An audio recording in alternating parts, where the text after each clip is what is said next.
na ako eh. Huwag kang tatanggi mas malaki ako sa'yo. Pero ate, pagod na ako. Ikaw naman magluto. Aba, marunong ka na magreklamo ha? I washed your clothes. Nalis ko yung buong bahay. Siyempre, pagod na ako. Trabaho mo naman talaga yung mga yan Yun na nga lahat ako, ikaw, puro utos lang.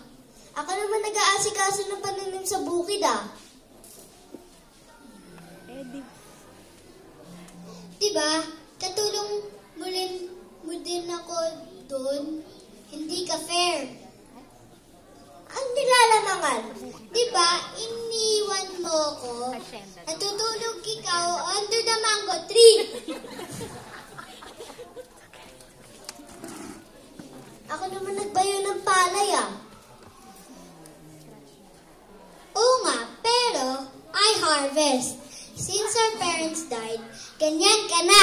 Pati yung water mo, ako kumukuha. Siya.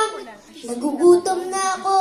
Pag ako nagsaing, gusto mo bang kumain ng sunog na kanin? Siyempre, hindi. Pwes, magluto